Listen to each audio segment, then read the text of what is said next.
Magandang umaga po, bumabati ng may ngiti mga lingkod niyong Conrad, Julie at baby.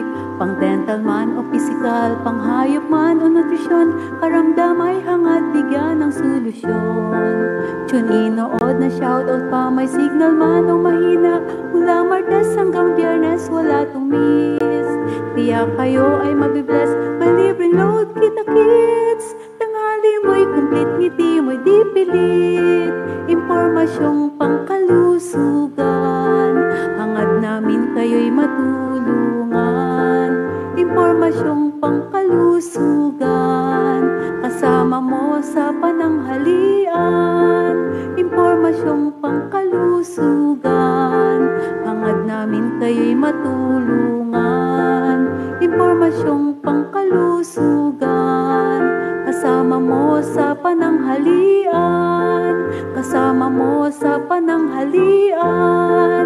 Kasalo mo sa pananghalian.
Alright, isang mapagpalang umaga po muli sa inyo pong lahat at ang impormasyong pangkalusugan ay patuloy na umeere po para po sa inyo. Nandito na naman po tayo sa panibagong episode po natin mga kapatid. Again, welcome po dito po sa ating impormasyong pangkalusugan, our very own health program ng CBBC CSI. Maraming salamat sa mga patuloy na umaantabay sa ating programang ito. And I do believe na ito po ay patuloy nagiging blessing po sa lahat po ng mga tahanan na nakakapakinig ng programa pong ito. Just tune in and also be a blessing by sharing the link upang tayo po ay marami po tayong matutunan ngayong umaga pong ito. Alright, hindi ko na po papatagalin pa at i-welcome po na po ang mga nagagandang speaker and also host for this day. Walang iba kundi si Doc Julie Castro and si Doc Eugene Mendoza. Good morning po. Good morning po sa inyo pong dalawa. Good morning po. Good morning.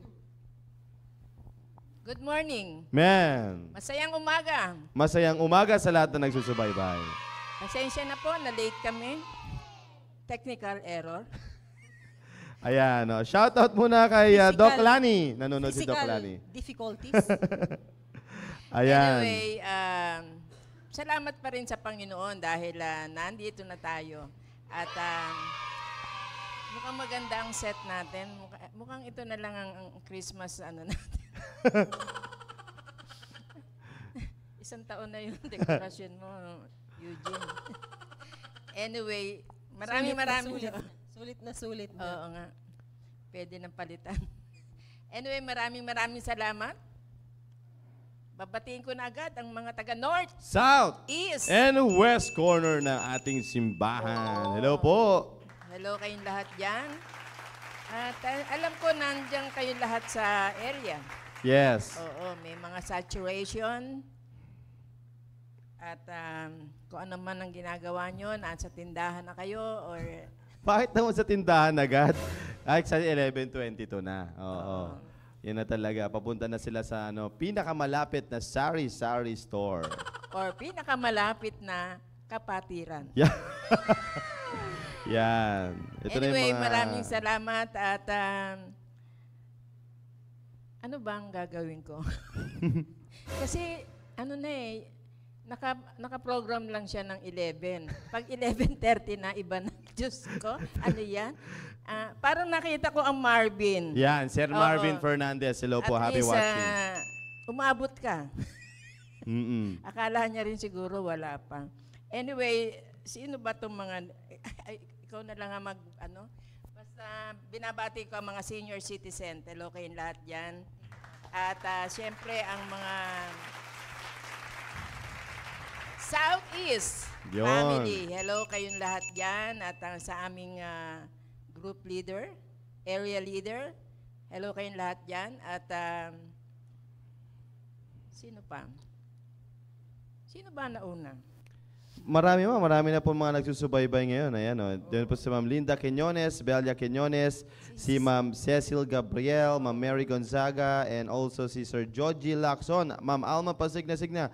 Hello po. Happy watching and keep watching lamang po kayo dyan. Alright? And also si Ma'am Patricia Domino. Hello po, Ma'am. Happy watching. Ayan. Good morning. And alam ko nasa hospital yata to si Ma'am. Si Ma'am Emma Lind de Jessica. Ayan, hello po ma'am. Doc Lani, class contender. Shout out to all PSS student and PSS alumni. Hello po sa inyo pong lahat dyan na nagsusubaybay. We have already 23 million live viewers. Yan. Oo. Sa mga nag-area dyan, habang kayo ay nagme-merienda, ayan, tune in muna kayo dito. Alright? Ma'am Chona Juarez and also si... wala na. Si Ma'am Yang. Ayan, si Ma'am Yang. Hello po, Ma'am Yang. Yan. Patiin na rin natin ang ating pastor. Yeah, opo. Together with Pastor Dexter and Pastor Lope. Yes. Opo, hello po sa inyo po. Magandang tanghali po sa inyo. And also, sa lahat ng nag-celebrate ng birthday ngayon. Yan, alam ko marami nag-celebrate ng birthday ngayon eh. Sino?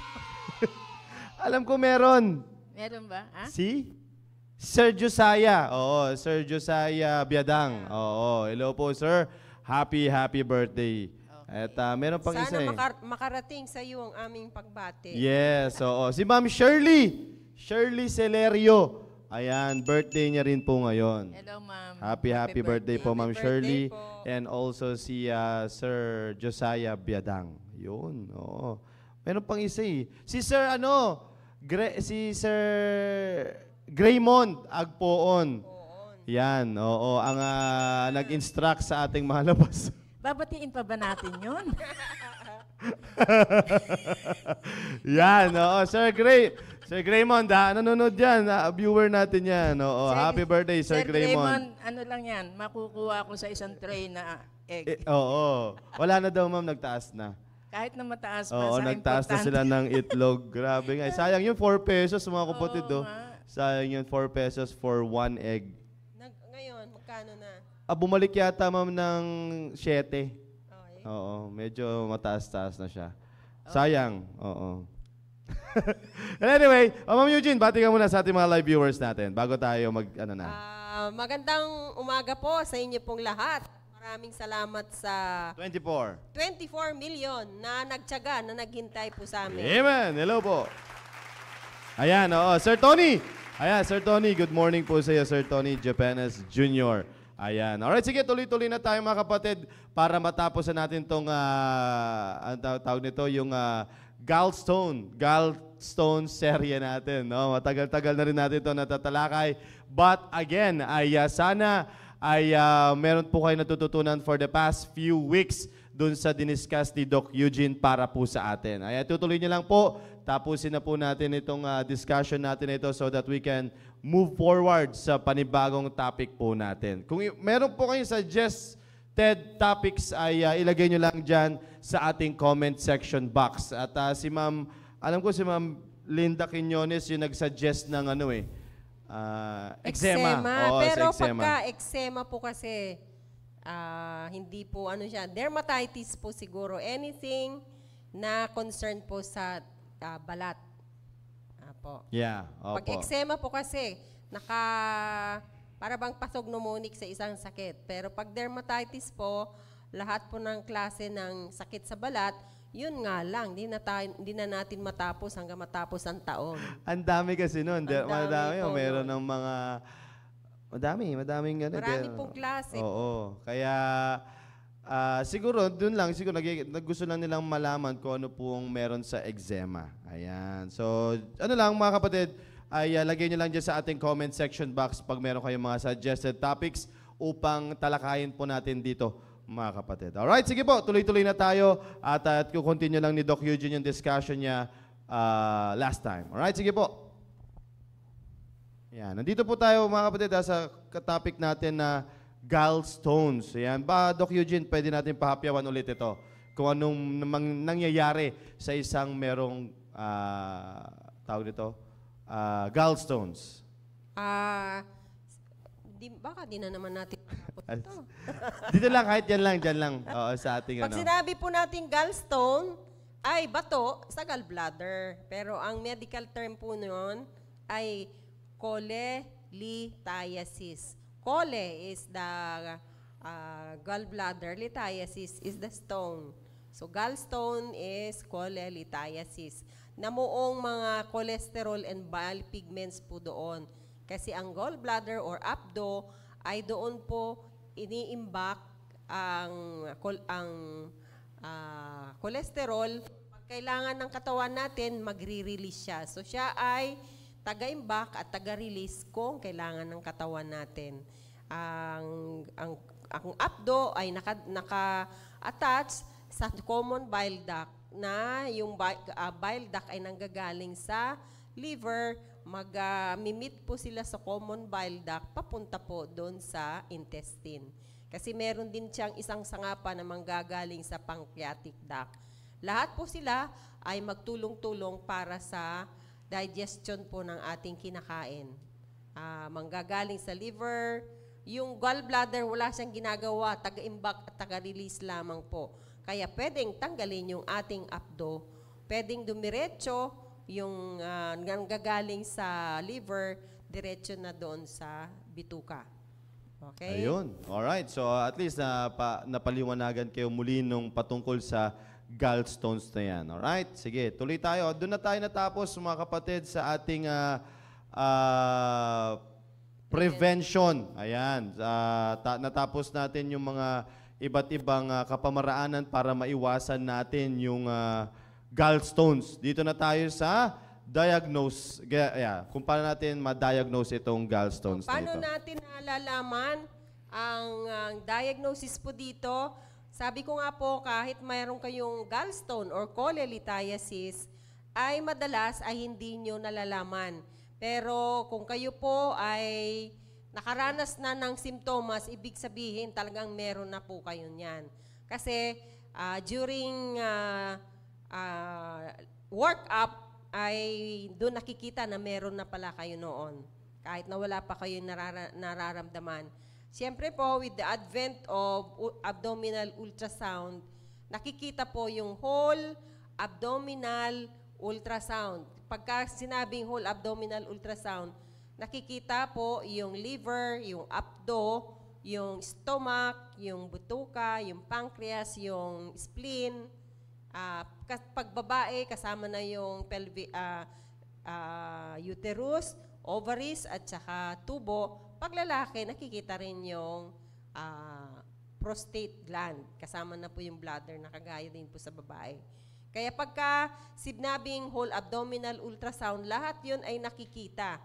So, hindi ko na kailangang i-explain. Basta meron pong transducer na nilalagyan po ng gel para matransmit yung ultrasound waves, makikita kung ano po yung nasa loob. Siyempre po, pinag-aralan din kung anong itsura ang normal na abdominal organs. Kaya kung yung mga pinag-aaralan ay normal yung liver, normal yung abdo, alam nang nagagawa kung siya ba ay lumalaki o maliit o namamaga, may bato, may cancer, may bukol, may abscess na nakikita po sa ultrasound. So kung sa ultrasound, makikita kung meron pong bato nga po sa abdo by ultrasound. Okay? So like for example, may nakita na doon sa abdominal ultrasound na bato. And then sabi naman ng doktor ay hindi kinakailangan operahan or somewhat. May limit po sila kung yung bato ay more than 1 cm. Kasi 1 cm and below, hindi pa nila nire-recommend. Kaya mamaya, kung paano iti-treat po ito, ma-discuss din po siguro dito. Opo, ma'am. So may certain laki, ma'am. Tama po ba? Opo. Pero, there are, yung individual differences or idiosyncrasies po na naman po ng pasyente, depende kahit maliit, sabi ko nga po, kung naka-stuck po siya dun sa neck at gumagalaw. Pag nagre-release kasi yung abdo natin ng cholesterol and bile, ay nag-i-spasm siya kung merong nakabara. So pag nag-i-spasm o nagko-contract, masakit po yon. At minsan dumudugo kasi siyempre, gumagalaw din yung bato. Pagka yung mga ganon ay kahit na maliit, kung maraming maliliit, so tatanggalin siya. Kasi kung meron ng symptoms na nararanasan, kagaya ng right upper quadrant pain, or dito abdominal pain, epigastric pain, fever, tsaka vomiting, ay yung doktor na magsasabi kung kailangan mo na. Kasi kahit na maliit yung bato mo, kung nagkukos na po ng inflammation or infection dun sa abdo, ay kailangan tanggalin. Okay? Ayun. Alright. Sige po. Yan. Yung endoscopic ultrasound, ang pinag-iba po kasi nito, yung sa abdominal ultrasound, may probe or yung transducer na inilalagay sa ibabaw ng tiyan. Tapos, pero bago ilalagay, nilalagyan nila ng gel, ultrasound gel, para matransmit yung ultrasound waves, makikita yung kung ano nasa loob. Ang pinag-iba nitong endoscopic ultrasound, dumadaan sa bibig. Mayroong fiber optic tube na ipapasok sa bibig, makakarating hanggang dun sa stomach. Anong gamit nito? Kasi dun sa dulo, kaya tinawag na endoscopic ultrasound, dun sa dulo, merong probe doon. Na pagdating dun sa bituka, nakikita niya yung katabi, yung adjacent organs. Kaya yung na mismo sa whole abdominal ultrasound, pwede niyang makita kasi kung ano yung target mo ay malapit na mismo. Parang nakaranas na ako nito nung paggawa ko dyan sa St. Luke's Global. Nung una, ganun pala yun. Pag pinapasok yung fiber optic tube na yon, meron pong ano dun sa dulo, parang may ilaw din. At talagang makikita niya yung katabi, yung pancreas, yung liver, syempre yung abdo, nasa ilalim pati na rin yung spleen. And basta yung adjacent organs ay nakikita niya.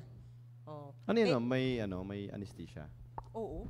Pero sabi nga ng iba, yung mga nakaranas, pero never ako nakaranas ng ganon, yung ilalagyan ka ng guard sa loob, parang nakanganga ka. Meron kasing mouth guard na ipapasok dun yung fiber optic tube.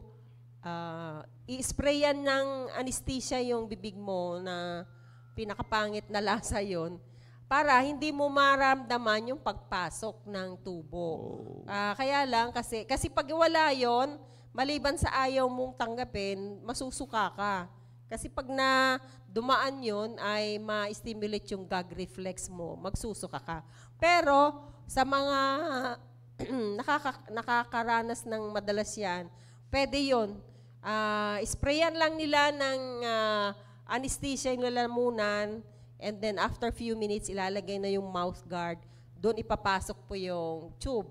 At ang sabi nila, yung mga nakakaranas, parang dinadaganan yung dibdib mo. Kasi malaki rin yun eh. Malaki rin yung tube na ipapasok. Pero ako nakaranas ng more than 5 times na yung endoscope. Palagi akong ina-anesthesia. Tulog ka. As in, tulog. patutulugin ka. Akala ko Yung, Akala ko gising, nakikita mo rin yung ano eh. ipapakita na lang sa'yo pagkatapos. Patutulugin ako, pero nakakatawa, sabi nila, pag sinabing, lunok ka ma'am, lumulunok naman daw ako. Pero siguro, natural reflex na nararamdaman mo merong nakapasak dyan sa bibig mo, siguro kaya lumulunok. Nagugulat na lang ako pagka papasok ka dun sa endoscopic room, paglabas mo, nasa recovery room na. Pero, ito nga po yung pinag-iba. Meron pong probe dun sa dulo ng endoscope. Kasi yung endoscopy, magkaiba itong endoscopic ultrasound. Yung endoscopy, ipapasok nila yung fiber optic endoscope doon, makikita kung meron kang bukol, may bleeding, may ulcerations doon sa loob ng bituka, yung stomach. Yun na po ang ginagawa sa endoscopy. Pero yung endoscopic ultrasound, maliban sa makikita kung yung anong nasa loob ng stomach mo, makikita rin yung adjacent organs kung meron kang tumor, merong inflammation, may abscess po doon. Siyempre, mas pricey po ito. Yun ang tatanong ko na sana. Mas pricey ito kasi another subspecialty training ito. Hindi lahat po ng gastroenterologist ay gumagawa po nito. Yun. So, mas mahal pa So, rin. ginagawa lang to siguro, kailan kaya siya ginagawa, ma'am? Madalas? Depende pa rin sa symptoms ng pasyente. Kasi sa abdominal ultrasound, may nakitang bato. Definite na meron na siyang bato. Pero kung meron mga equivocal results na hindi makakapagsabi, baka merong ibang may problema kagaya ng pancreas at saka spleen. Okay. So, pwede mauna yung abdominal and then ito? Oo. O ganun talaga ang nangyayari? Hindi mauna yung Abdominal. Alright. Sige.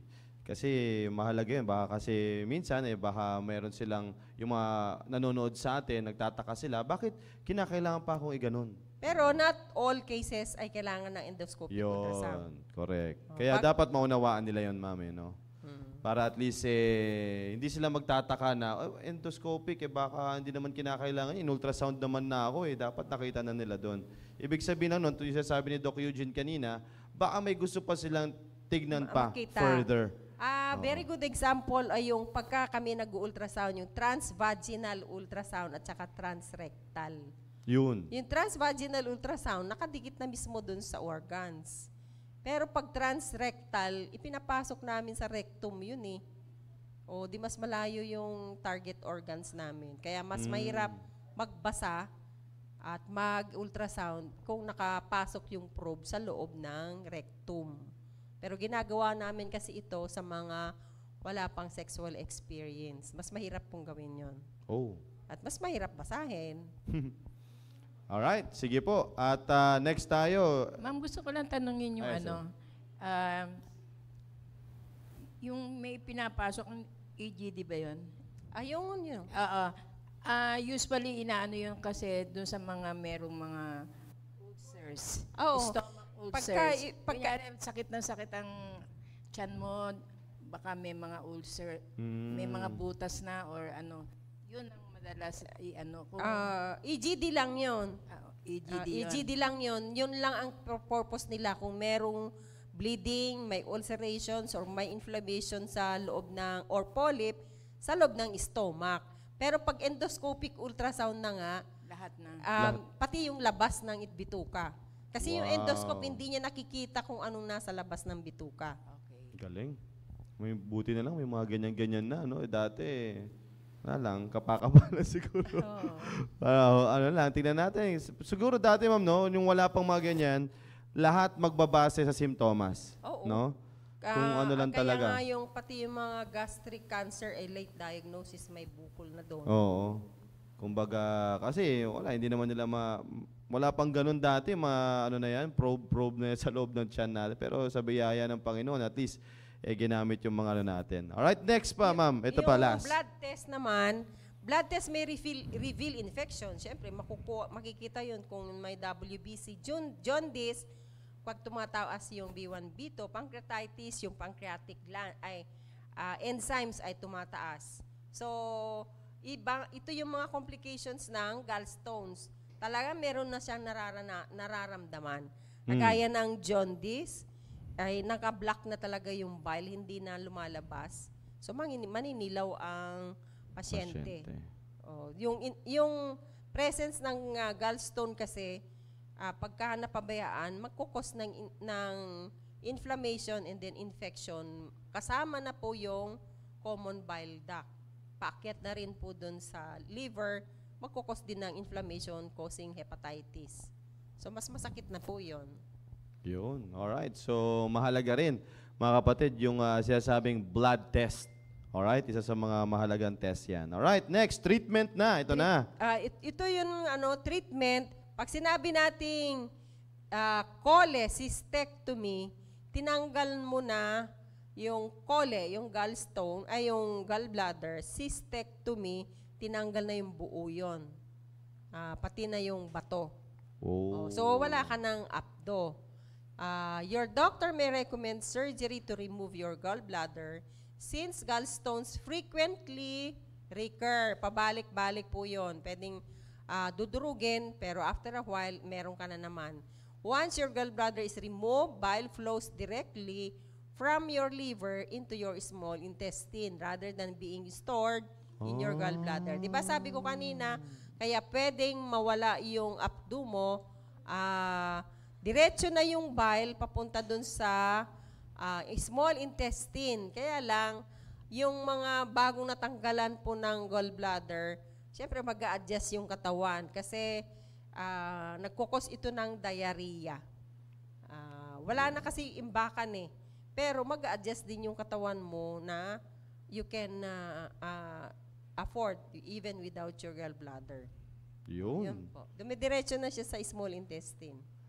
You don't need your You don't need your gallbladder to live, and gallbladder removal doesn't affect your ability to digest food, but it can cause diarrhea. Yun na. Which is usually temporary. Pansamantala lamang yon kasi syempre, dati may imbakan. Kaya nga ang gamit niya, pagka nagpuproduce ng bile yung liver, yung katawan natin, yung digestive system natin na nagsasabi, ilalabas ko na ba yung bile o i-imbak ko muna. Ganon. Kumbaga parang talaga ma'am siya, no? Storage And release lang. Wala siyang ginagawa. Hindi siya nagsisikret ng anumang enzyme. Siya lang ay parang rice granary, taga-imbak. Ilalabas kumbaga wala niya siyang kailangan. part talaga sa digestion natin. Wala.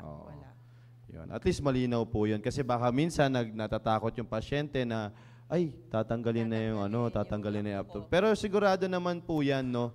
Ini-explain naman po yan sa inyo bago tanggalin yung abdo. Siguro wala naman siguro tatanggalin na hindi man lang ini-explain sa inyo na yung mangyayari. So at least you have an idea. Just in case na baka nandyan kayo sa stage, may mga ganyan, gallstones na nire-recommend na tanggalin, ay kaysa tinitiis nila yung sakit, ma'am.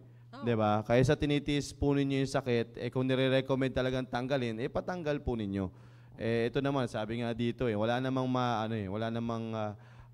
mangyayaring hindi maganda. Wala nang kasunod. Medication na, ma'am. Yung medications to dissolve gallstones, medications you take by mouth may help dissolve gallstones, but it may take months or years of treatment to dissolve your gallstones in this way. Tagal pala. And gallstones will likely form again if treatment is stopped. Pwedeng, kasi po yun, there are cases na hindi pwedeng operahan ng isang pasyente. Kagaya ng mga may uncontrolled diabetes. Oh. Yung mga matatanda na that cannot tolerate surgery. So, magbibigay sila ng mga gamot na pwedeng tutunaw doon sa gallstone, kagaya ng mga quinodiol, orsodiol, yung mga ganon. Dinidissolve niya yung cholesterol. Itong mga medications na to ay for cholesterol stones lang. Di ba may bile pigments din? Ito, pag cholesterol, pwede. Pero sabi niya, matagalan na gamutan to. So, lahat din ng may gamot, ng gamot, meron pa rin adverse effects. Depende pa rin sa pagtanggap ng isang tao. Yun. Sometimes, medications don't work. Medications for gallstones aren't commonly used and are reserved for people, who can undergo surgery. So, sasabihin ng doktor, sabi ko nga, not all stones are indicated for removal. Meron po silang certain size, at saka depende sa symptoms, depende rin po sa dami, o depende rin sa location. Okay? Next. Yun. Ay, wala na pala. Wala na. Hindi po nabanggit dito yung pag tinanggal po yung stones, pwede pong open laparotomy. Yung binubuksan talaga dito sa tagiliran na yun po yung mga old na ginagawa. Yun po yung usual na ginagawa. Kaya pag nakakita kayo ng isang tao na may malaking sugat dito sa tagiliran, yun ang open laparotomy, binubuksan po talaga ang tiyan. Pero ngayon, with the advent of mga technologies, yung laparoscopic cholecystectomy. Kagaya itong nasa picture ngayon, ito yung laparoscopic surgical tool. Meron po silang mga ipapasok na endoscope po doon sa loob para makita. Ayan video camera. Meron pong camera doon sa dulo ng endoscope na yan. Kaya nakikita nyo yung 4 na tubo na yan, yan po yung gagawin po nila. Papasok po nila sa loob. Kaya lang, siyempre may video camera para malaman nila tama ba yung pinapasok nila. Yung ibang tubo na yan, yan yung panghawi, yan yung pangkat, yun yung pang supsop. Di ma-imagine yun, mga tubo lang yan, pero paano ilalabas yung abdo? Paano ilalabas yung bato? Meron din tubo na magsusupsop. Meron din pong tubo na ilalagay nila yung pang-ligate. Pag sinabi nating pang-ligate, yung pang-putol. Kasi duck nga yan eh. So puputulin po yon.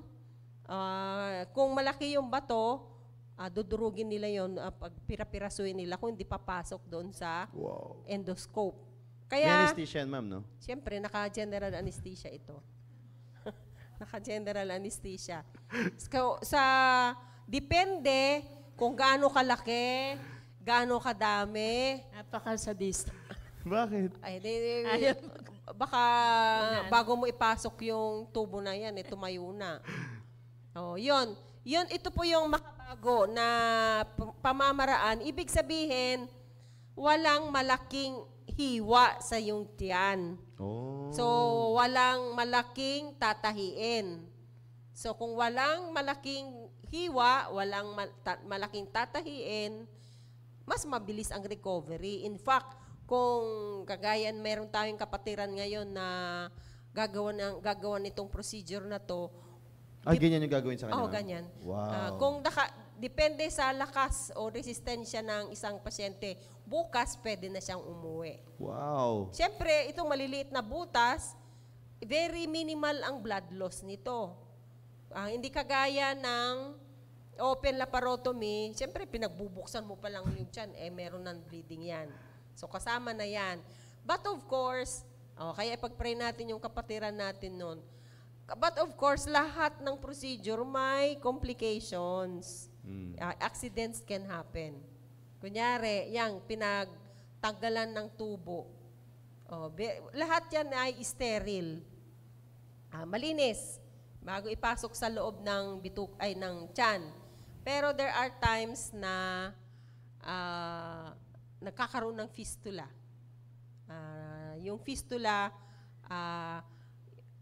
kung inoperahan mo ang isang bagay, kunyari ay magkadikit yung bituka at saka yung liver, pag inoperahan mo siya, nasugatan, dumikit sa bituka, later on meron siyang connection. May butas doon. So magkukos ng infection. So, yun yung mga instances. Kahit sa pag-oopera, kahit saan, yung pantog, operahan na dikit sa tagal ng exposure, yung bituka, dumikit siya doon, pwedeng magkaroon ng fistula mula sa bituka hanggang sa bladder. Sa amin, very common, bladder at saka yung matris. Kaya pagka minsan lumalabas yung ihi sa puwerta, hindi sa ihian. Kasi mayroong nagkaroon ng vesico-uterine fistula. Ganun ang mga komplikasyon. Lahat ng operasyon, meron mga complications. Or dahil sa tinanggalan siya ng bato, tinanggalan siya ng apdo, isa pang complication yan, depende rin sa na naman ng pasyente. Siyempre, may sugat, natural response ng ating katawan, yung mamamaga siya kasi nandun yung inflammatory cells. Nasugatan siya, pupunta lahat ng inflammatory cells doon sa site na yon, mamamaga for a while. At there are times na hindi nag-heal kagad, magkukos ng abscess sa surrounding. Nangyayari talaga yan. So, minsan, yung endoscopy or laparoscopic procedure na ginawa, minsan ay nagbubukas sila. Kasi hindi na pwedeng daanin sa tubo-tubo to. Kailangan na nilang buksan at i-investigate ano ang dahilan. Nangyayari po talaga yan. No, although, very rare naman daw na nangyayari. Meron pang isang pamamaraan na kagaya ng ginagawa sa kidney, yung extracorporeal wave lithotripsy. Yon. Yung sa kidney, merong instrumento na ano doon sa kidney para durugin yung bato. Pwede rin gawin yan sa abdo. Pero mas successful sila sa mga kidney. ESWL. Yung extracorporeal, ano na nga ba yun? Parang sound shockwave. wave. Sound wave lithotripsy. ESWL. Naisip ko kasi. Extracorporeal sound wave lithotripsy. Shockwave. So yung shockwave niyan, i-shock nila yung bato Para madurog. para madurog. Ganyan din ang gagawin nila sa abdo. Pero ang sabi nga, mas successful sila sa kidney. Kasi there are times na uulit-ulitin nila sa abdo. Siguro ma'am sa abdo, kaya siguro not very successful, mala nakaharang. No? Pero Yeah. Unlike siguro sa kidney, ma'am. nakadirect yun. Nakadirect mas accessible siya. Siguro ang unang matutulog dito, yung liver. pag sinackwave eh. Kaya meron na rin pong gumagawa. Pero of course, kung ako naman, mas gusto ko na itong endoscopic cholecystectomy. Kasi kung yung sa dinedescribe mo, ma'am, kumbaga, mabilis lang to eh. Oo. Pero siyempre, not all surgeons are performing this. Meron po silang extra training sa laparoscopy. Nakakatuwa. Kung hindi lang ako tumanda, gusto ko rin yan eh. No. Bago ako mag-retire, gusto ko yan. Kaya lang, nung napunta tayo sa wala na yung panahon. So, Pagpapraktisan yung mga kambing, baboy. Okay. Kaya yung isa nang gusto kong tanong sino kaya ang magbo-volunteer? Yan, kasi pag hahanapin mo yan, siyempre patutulugin yung hayop. Kasi yung dexterity ng iyong daliri. Ang una, yung pagpapraktisan mo yung grapes na kukunin nung nakatingin ka sa camera, Kasi hindi naman yan ang tinitignan mo yung pasyente. Andyan yung nakahiga yung pasyente mo, nakatingin kayo lahat dun Oo, sa tama. monitor. Tapos, kukontrol mo yung kamay mo. O, yan na yung abdo. O, kailangan mong i-train yung sarili mo kung paano bubuksan yung pagkaliit-liit ng endoscope. Oh. O, para kunin yung ano, o, para paano mo i-grasp yun. O. Isang ano lang yan, bali, ano yan mo? Yung yung picture na yan, hindi yan talaga. Kasi pag sa loob, iba na yung itsura. O, pero, Siyempre, may dahil sa ano pa eh, large, Oo, small. dahil sa training nila, alam nila kagad, ay, magang-maga. Ayun, ganon. Ay, ang laki. Yung ganon.